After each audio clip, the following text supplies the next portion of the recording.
देश में अब तक 17 बार लोकसभा के चुनाव हुए। उत्तर प्रदेश ने सबसे ज्यादा 9 प्रधानमंत्री देश को दिए, मगर आज तक एक बार भी ऐसा नहीं हुआ कि उत्तर प्रदेश की सभी सीटें, सारी सीटें किसी एक पार्टी को मिल गई। जवाहरलाल नेहरू ये नहीं कर पाए, इंदिरा गांधी नहीं कर पाई, 1984 में राजीव गांधी भी ये नहीं कर पाए, जिनको इतना बड़ा मैंडेट मिला था। जिस चुनाव में राजीव गांधी 414 सीटें जीते थे, उस चुनाव में भी यूपी की 2 सीटें चौधरी चरण सिंह की पार्टी ने जीत ली थी। लेकिन क्या 2024 में यह रिकॉर्ड भी टूटेगा? 75 साल में जो कोई नहीं कर पाया, क्या वो काम योगी कर पाएंगे? योगी आदित्यनाथ ने एक बार नहीं 4 बार यह कहा कि 24 में अखिलेश यादव 0 हो जाएंगे। यह कैसे होगा? क्या योगी के कहने भर से हो जाएगा या उसके लिए पूरी तैयारी कर ली गई है?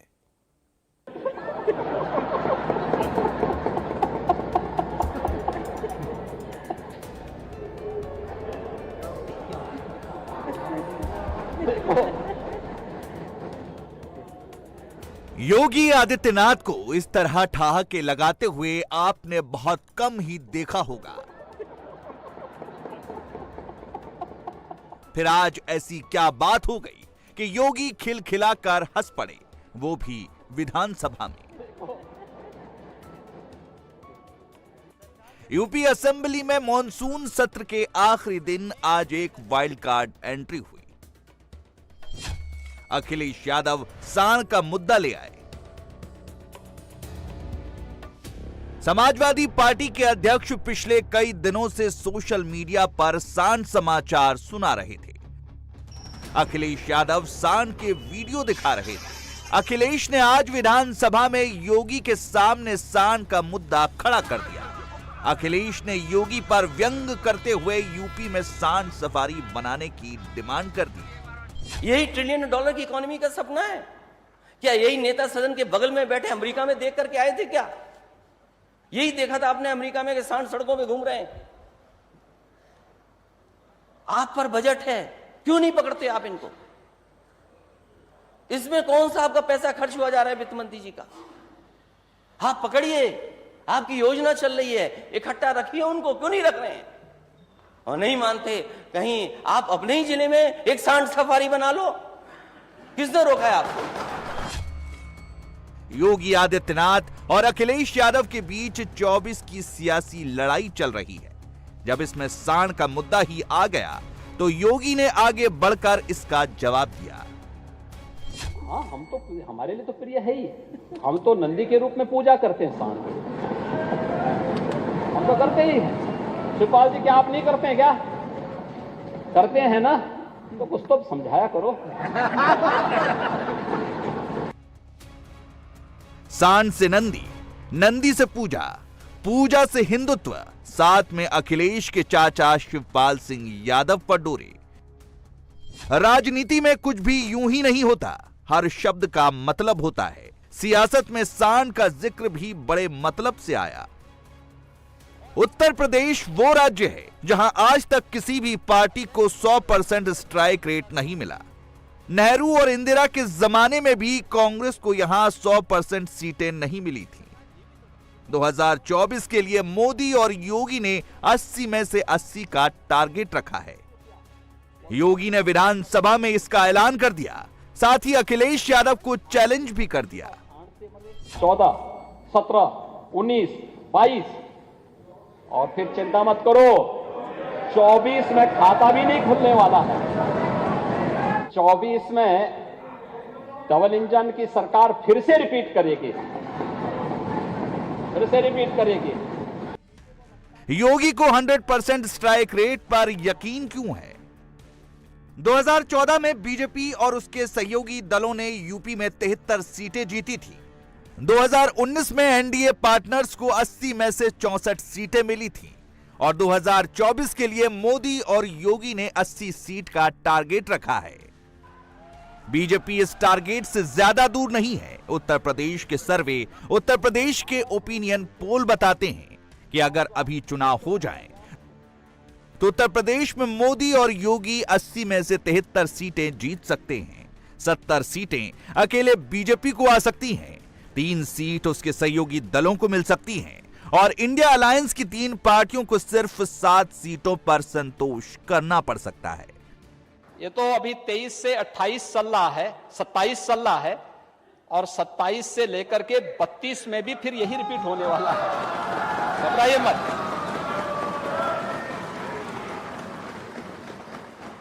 और ये तय है कि चच्चू, अगर आपने अभी से निर्णय नहीं लिया तो 27 में सबसे पहले क्लीन बोर्ड आप ही होने वाले हैं। देखना,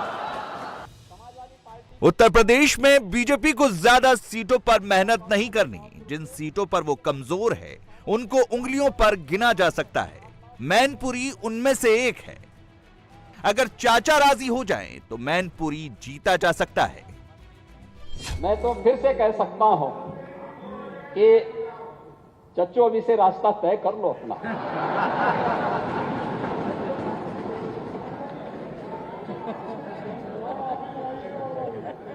देखो,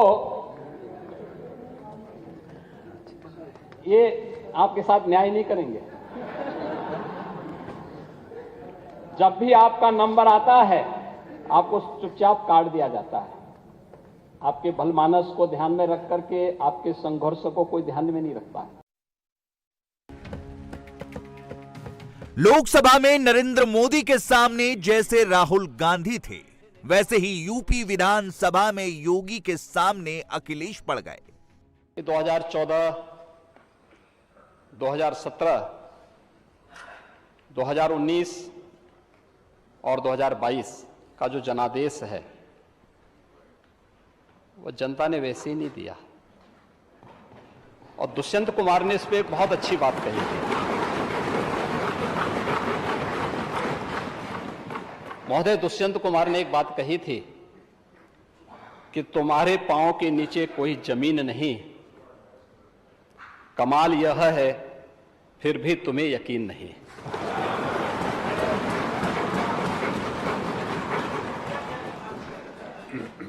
उन्हें जमीनी हकीकतों की कोई जानकारी नहीं है। और तुलसीदास जी ने बात कही भी, समरथ को नहीं दोष गुसाएं। ऐसे ही लोगों पे बातें अक्सर से सही बैठती हैं, क्योंकि जो लोग जन्म से चांदी के चम्मच में खाने के आदी हैं,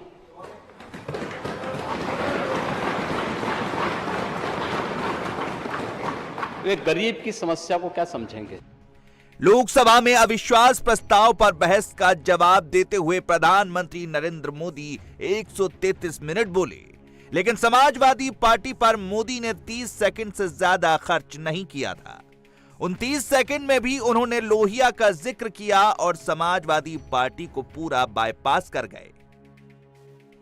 नरेंद्र मोदी ने अखिलेश यादव को योगी के लिए छोड़ दिया था। योगी ने मौका मिलते ही कसर पूरी कर दी। सारी कथा सुनते सुनते अंत में आप क्या उल्टा बोल रहे हैं फिर से। इसीलिए कह रहा हूं, रिहर्सल में कुछ कमी रह गई है लगता है। चच्चू, कुछ तो सिखाया करो। अब इस समय तो फुर्सत होगी, थोड़ा समय का उपयोग कर लो। देखिए, अभी आपके पूरा फुर्सत है, आपके पास भी। ये तो अभी 23 से 28 चल रहा है, 27 चल रहा है, और 27 से लेकर के 32 में भी फिर यही रिपीट होने वाला है। घबराइए मत।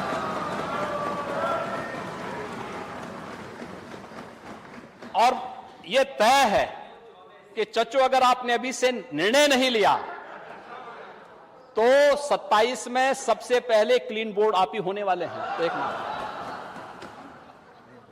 हाँ, एकदम हो जाएंगे। अभी से तय कर लो।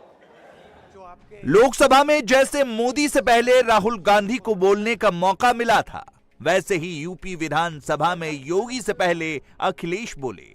विधानसभा का सत्र खत्म होने के बाद सबको अपने अपने चुनाव क्षेत्र में निकल जाना है, इसलिए अखिलेश भी जी भरकर बोले। सरकार के लगभग 6.5 साल पूरे हो गए हैं और एक नारा बहुत पुराना है, जिसकी सत्ता में आज सरकार है, ये दावा करते थे चाल, चरित्र और चेहरा, और अब इन चार से पहचाने जाते हैं भाजपाई। पहले दावा करते थे चाल, चरित्र और चेहरे से पहचान बनाने के लिए, और आज जो पहचान बन गई है वो नफरत, भ्रष्टाचार, बेरोजगार और महंगाई से। जैसे राहुल गांधी संसद में बोलकर बाहर निकल गए, वैसे ही अखिलेश भी बाहर निकलकर वही सब रिपीट करने लगे जो वो अंदर बोल चुके थे। सदन के अंदर अखिलेश यादव और योगी आदित्यनाथ दोनों ने अपने अपने हिसाब से मुद्दे सिलेक्ट किए और अपने अपने हिसाब का नैरेटिव बनाने की कोशिश की। अखिलेश ने सांड, किसान, मणिपुर, पिछड़ा, दलित और अल्पसंख्यक वोट पर फोकस किया। योगी आदित्यनाथ ने सांड को नंदी बताकर हिंदुत्व से जोड़ दिया। किसान सम्मान की योजनाएं गिना दी, गरीब कल्याण के काम बता दिए और सपा के तुष्टीकरण की पोल खोल दी। योगी ने अतीक अहमद का नाम नहीं लिया, मगर माफिया की नकेल कसने का जिक्र जरूर किया। लोहा आवास में किसको आप देते? समाजवादी पार्टी के कैडर को। तो सच्चाई है, समाजवादी पार्टी के कैडर को और समाजवादी पार्टी का कार्यालय तय करता था किसको आवास मिलना है। ये पहली सरकार है मोदी जी के नेतृत्व में जब प्रधानमंत्री आवास योजना घोषित हुई, और प्रधानमंत्री आवास योजना घोषित होने पर न सेंट्रल में और न राज्य उत्तर प्रदेश में तब बीजेपी की गवर्नमेंट नहीं थी, लेकिन सेक्स सूची हम लोगों ने माना। ये सर्वे जब केंद्र में कांग्रेस की यूपीए की गवर्नमेंट थी और प्रदेश में सपा की सरकार थी, सेक्स सूची आई थी, हमने उसी सेक्स सूची को स्वीकार किया। दलित और पिछड़ों की बात करते हैं, अल्पसंख्यकों की बात करते हैं महोदय। और यही नहीं, डबल इंजन सरकार ने एक और काम किया है। प्रयागराज में भी एक भूमाफिया की जमीन को मुक्त करा करके 76 गरीबों को वहां भी आवास दिया है। नेताओं को आपने सुन लिया, अब आपको जनता का मुद्दा बताते हैं। इंडिया टीवी CNX ने यूपी के लोगों के बीच सर्वे किया तो 24 की पिक्चर क्लियर हो गई। नरेंद्र मोदी यूपी के सबसे पॉपुलर लीडर हैं। मोदी को 31% लोग यूपी का लीडर नंबर 1 मानते हैं। यूपी की 80 सीटों पर पॉपुलैरिटी चार्ट में योगी आदित्यनाथ दूसरे नंबर पर हैं। योगी 25% लोगों की पहली पसंद है। मोदी और योगी को जोड़ दें तो 80 सीटों पर इस जोड़ी की पॉपुलैरिटी 56% तक पहुंच जाती है। 56% वोट अगर एक तरफ हो तो चुनाव में 100% का टारगेट पूरा होने में किसी को शक नहीं होना चाहिए। दूसरी तरफ क्या स्थिति है यह भी देख लेते हैं। यूपी की 80 सीटों पर पॉपुलैरिटी चार्ट में अखिलेश यादव 21% लोगों की पहली पसंद हैं। राहुल गांधी को सिर्फ 5% लोग यूपी का नेता मानते हैं। इन दोनों को जोड़ दे तो भी 26% ही होता है। यानी मोदी और योगी का ग्राफ 56% पर है। अखिलेश और राहुल 26% तक जाकर रुक जाते हैं। यूपी में क्या होने वाला है, संकेत इसी से मिल जाता है। यूपी के 54% वोटर्स ये मानते हैं कि योगी आदित्यनाथ की पॉपुलैरिटी प्रधानमंत्री मोदी के लिए बोनस पॉइंट है। 24 के चुनाव में यही बोनस पॉइंट मोदी को सबसे आगे लेकर जाएगा। सवाल है कि क्या यह बोनस पॉइंट मोदी को यूपी की 80 में से 80 सीटें दिलाएगा। ओपिनियन पोल का एक और पैरामीटर देख लीजिए। उत्तर प्रदेश के 56% वोटर्स मानते हैं कि गैंगस्टर्स का एनकाउंटर बीजेपी के लिए अच्छा है। इससे लॉ एंड ऑर्डर सुधरा है और योगी आदित्यनाथ की इमेज स्ट्रांग हुई है। लॉ एंड ऑर्डर एक ऐसा मुद्दा है जिस पर अखिलेश यादव का स्कोर एकदम डाउन है। योगी आदित्यनाथ का स्कोर एकदम से अप है। अखिलेश को सबसे ज्यादा जातियों की गणित पर भरोसा है, उसे भी देख लेते हैं। यादव, जाट और मुसलमान, यूपी की 3 ही जातियां अभी अखिलेश, राहुल और जयंत चौधरी की तरफ दिखती हैं।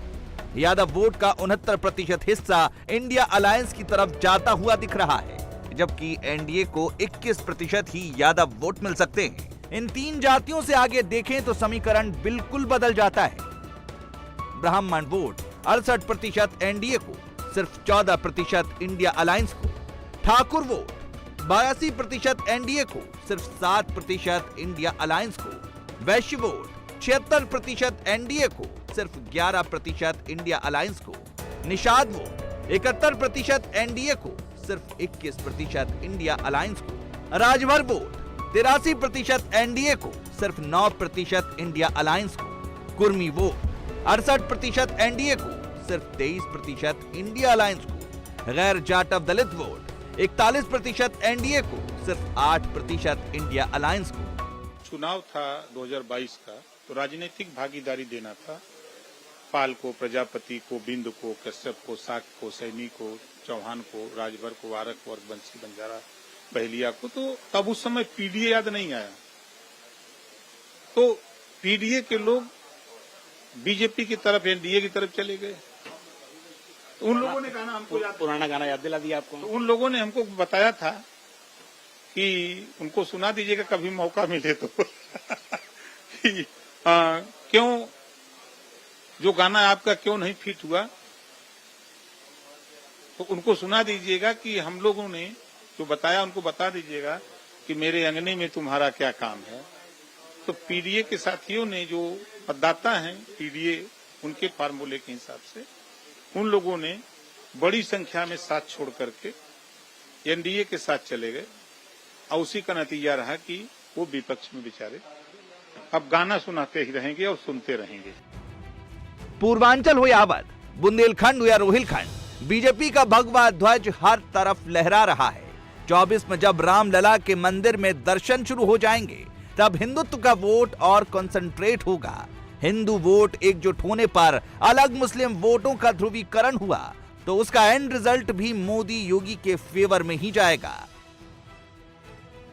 यूपी के 67% वोटर्स मानते हैं कि राम मंदिर के गर्भगृह में जब रामलला विराजमान हो जाएंगे, तब उसका राजनीतिक लाभ बीजेपी को अवश्य मिलेगा। ये तो निश्चित है कि 24 में यूपी के अंदर सबसे बड़ी टक्कर योगी और अखिलेश की ही होगी। हेडलाइन में भले ही राहुल गांधी का नाम आ जाए, लेकिन ग्राउंड पर योगी और अखिलेश ही टकराएंगे। इस तरह का रिजल्ट विधानसभा में दिख चुका है। फाइनल रिजल्ट 2024 में दिखेगा। इंडिया टीवी हर वक्त हर जगह डाउनलोड करने के लिए सर्च करें India TV news Google play store या ऐप स्टोर पर।